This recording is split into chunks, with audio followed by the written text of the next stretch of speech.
Assalamualaikum warahmatullahi wabarakatuh. Hamdan wa syukran lillah. Allahumma salli ala Sayyidina Muhammad wa ala ali Sayyidina Muhammad. La hawla wa la quwata illa billah. Allah subhanahu wa ta'ala berfirman di dalam Al-Quran, A'udzu billahi minasyaitonir rajim. Bismillahirrahmanirrahim. Alladzi khalaqal mauta wal hayata liyabluwakum ayyukum ahsanu amala wa huwal azizul ghafur. Dan Allah subhanahu wa ta'ala juga berfirman dalam ayat yang lain, wa ma khalaqtul jinna wal insa illa liya'budun. Dan Rasulullah sallallahu alaihi wasallam bersabda, ad-dunya sijnul mu'min wal jannatul kafir. Sadaqallahul azim. Hadirin pemirsa Ruqyah dimanapun Anda berada, bertemu lagi bersama saya di dalam channel My Dakwah My Adventure. Kali ini saya akan membahas bagaimana iman dan amal soleh. Sudah menjadi kodratnya manusia sebagai makhluk ciptaan Allah, hendaknya ia beriman kepada Allah subhanahu wa ta'ala. Iman yang benar hadir dari dalam hatinya. Kenapa kita mesti beriman? Kenapa iman ini selalu diulang-ulang oleh ulama-ulama, ustadz-ustadz di dalam ceramah-ceramahnya? Karena iman ini adalah perkara yang sangat penting di muka bumi ini. Tidak ada yang lebih penting daripada perkara iman. Karena itulah Rasulullah SAW diutus ke muka bumi ini untuk bagaimana kita menyempurnakan iman dan mendakwahkan iman. Ma'asyiral muslimin rahimakumullah.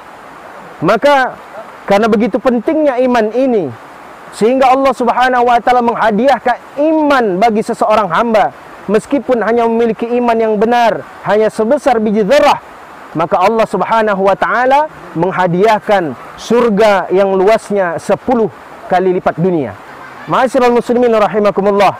Maka daripada itulah Allah subhanahu wa ta'ala menciptakan kematian dan kehidupan agar tahu siapa-siapa saja hambanya yang benar-benar beramal soleh, siapa-siapa saja hambanya yang benar-benar beriman kepadanya.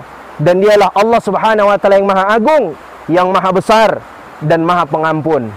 Ma'asyiral muslimin rahimakumullah. Allah subhanahu wa ta'ala berfirman, wa ma khalaqtul jinna wal insa illa liya'budun. Dan tidak akan kuciptakan jin dan manusia kecuali untuk beribadah.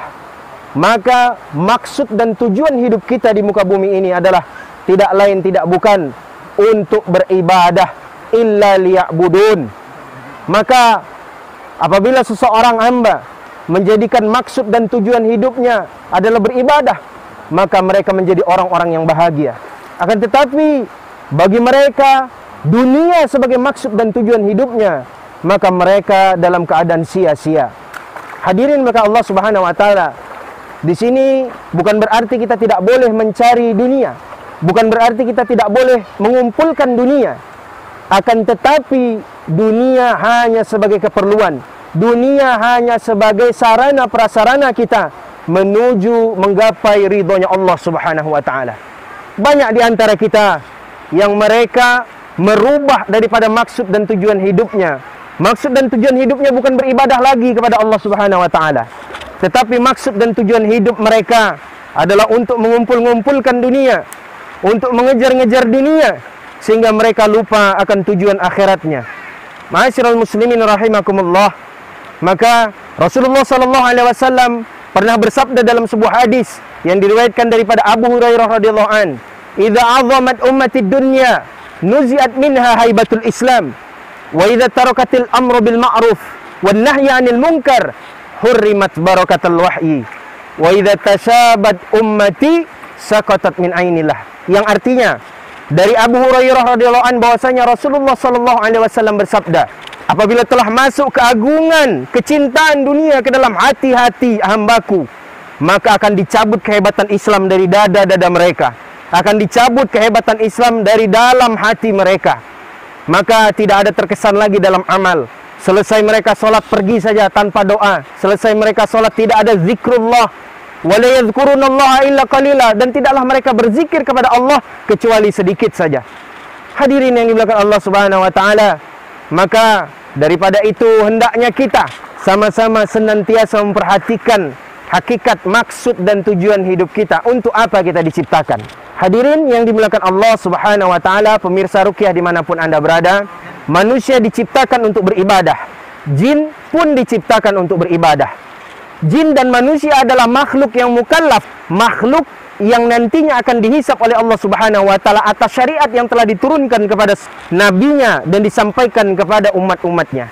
Manusia juga wajib yang namanya beribadah salat, puasa, zakat, dan ibadah-ibadah yang lain, baik itu ibadah mahdhah maupun ibadah ghairu mahdhah. Begitu juga dengan bangsa jin. Bangsa jin juga mereka dituntut oleh Allah Subhanahu wa taala untuk beribadah kepada Allah Subhanahu wa taala. Hadirin yang dimuliakan Allah Subhanahu wa taala, jadi di dalam pandangan Islam, jin ini adalah makhluk yang nyata sebagaimana manusia, tetapi mereka diciptakan oleh Allah Subhanahu wa taala menjadi makhluk yang gaib, yang tidak bisa dilihat oleh bangsa manusia. Maka kehadiran mereka pun sebenarnya bisa kita rasakan di sekeliling kita, dan kita hendaknya berlindung kepada Allah Subhanahu wa taala dari gangguan-gangguan jin dan bala tentaranya yang menyesatkan kita. Tidak pernah berhenti-hentinya menggoda kita sampai kita mengikuti khutwah-khutwah, mengikuti langkah-langkah mereka. Hadirin yang dimuliakan Allah Subhanahu wa taala, maka jin dan manusia hendaknya beriman dan beramal soleh, karena inilah yang nanti yang akan kita hadapkan kepada Allah dan kita suguhkan kepada Allah, sehingga kita semua dimasukkan ke dalam jannahnya, ke dalam surganya Allah Subhanahu wa taala. Mudah-mudahan kita semuanya terhindar daripada gangguan-gangguan jin dan bala tentaranya yang menyesatkan kita.